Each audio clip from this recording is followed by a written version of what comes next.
Hey, it's Jay, and I want to talk about how everybody's pretending to hate on this latest TikTok trend. Dot cake genuinely pisses me off so bad. Y'all are trending cake with sprinkles. Cake with sprinkles. I hope you enjoyed the video. You have the urge to be like, that's just a vanilla cake with sprinkles. This is called being whimsical. Don't be miserable. For those who don't know what a dot cake is, it's a small container of a bottom of cake, frosting on top, and then on top of that, it's covered with sprinkles. And it's going viral because people really like the texture, they really like how the colors are very vibrant and beautiful. But like with all things, because it's popular, people also love to hate on it. And no shade to anyone that does, and no shade to the people that created the dot cake. I think that's great. You created something amazing. There's demand for your product.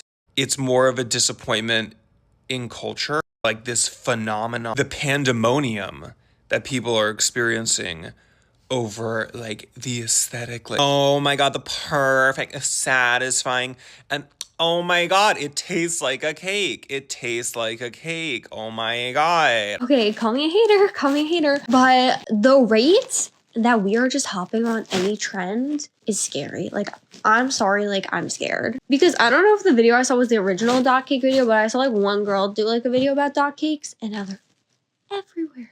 Like, everywhere, and everyone's like, I'm recreating dot cakes. I'm going all the way to New York City to get these dot cakes. What's next?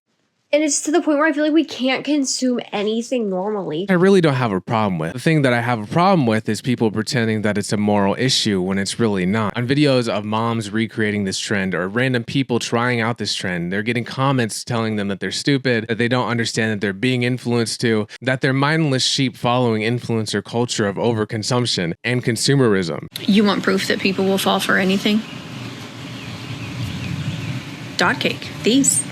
If I ever decide to run a scam, I know exactly who I'm targeting first. It's all the people who bought dot cakes. Like a little tiny cup of cake with those hard sprinkles on top. I know you can't even chew, and you probably paid over $10 for it. Like, you will literally buy anything. And before I go further with this topic, I want to make it clear that I don't think it's wrong to find this cringe or to be annoyed by it, to not even think that it's that cool. My problem specifically is the moralization of the topic. And secondly, I'm not really a fan of influencer culture. I didn't like Labubu's. I was never a fan of Dubai chocolate. I never got a Stanley. I think that fast fashion is bad for the environment, is bad for the planet, and yet I don't really see the issue with the dot cake. It doesn't make any sense. The way that people are over exaggerating how mad they are, the way that people are making it a moral issue, like if you buy a dot cake or even if you make it at home that you are a bad person, it doesn't really make sense to me. If you're in Toronto and you've been posting about the viral dot cake, you have awful taste, you probably have a low IQ, and you're just like overconsumption final boss because you will jump onto every trend, and you probably own a Labubu too.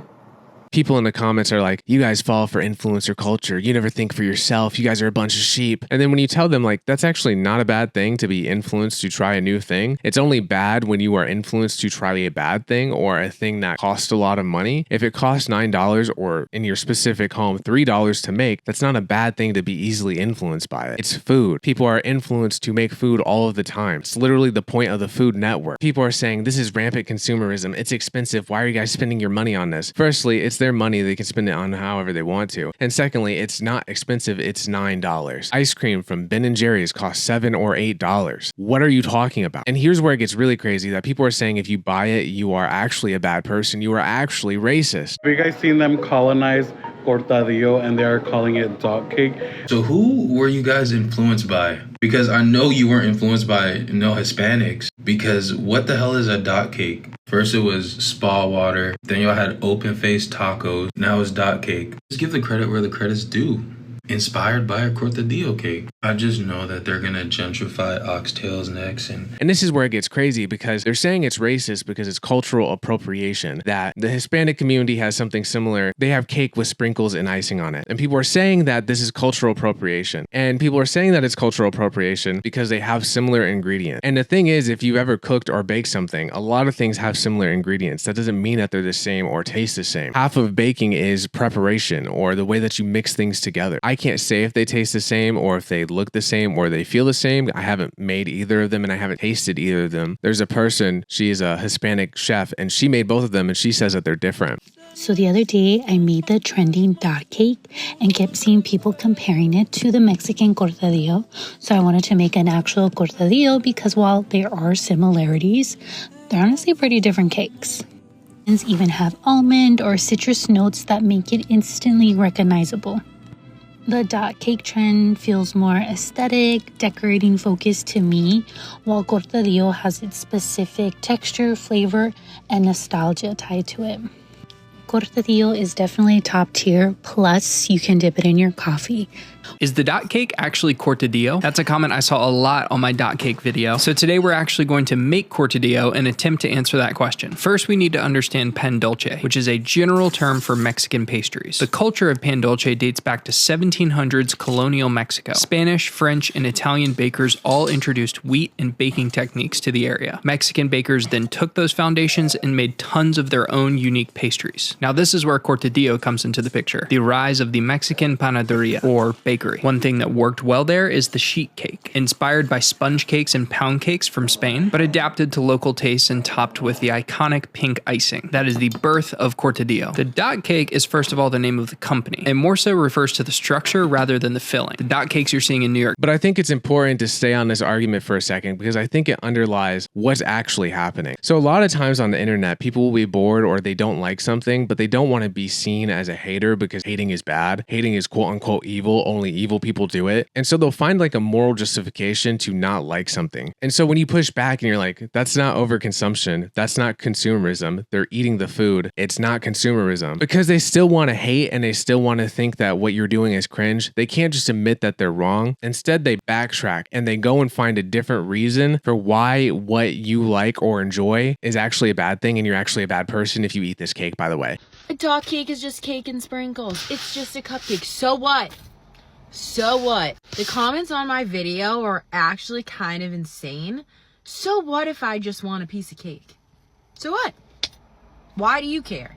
People are so up in arms about this trend of people getting a dot cake. Yeah, it's a good cake. Sorry, I wanted a little whimsy in my life. It is just truly insane. Like, who cares if I get a cake with sprinkles on it? Who cares? I didn't wait in line for 20 minutes in New York City. I didn't wait in line at all. I went to a small business outside of Boston and I got a piece of cake.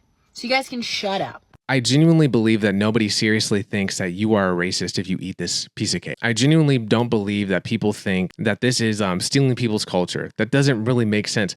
Supposedly, they don't even taste alike. But on the modern internet, people just can't say like, I don't like this thing. I'm going to scroll past. I'm going to just ignore it. Or they can't be like, I'm making fun of you because I think it's cringe. They have to hide it behind this moral justification. And what it ends up doing is it waters down all the serious topics. Like fast fashion is consumerism and it is bad. And it should be talked about. But people aren't going to take it seriously if you're saying eating cake with sprinkles on it is consumerism. That doesn't make sense. And the reason that I know it's not about the store specifically or the brand is because people who make it at their own homes, like they buy cake mix and then just decide to make it at home, even these people are getting hate by people because it's not about the moral issue at all. It is simply about they just don't like it and they want to be mad about it and they want to be miserable, but they don't want to seem miserable, so they justify it in like some fake morally justice way. Anyway, I hope you enjoy the video. If you like social commentary, please subscribe. Have a great day. Peace.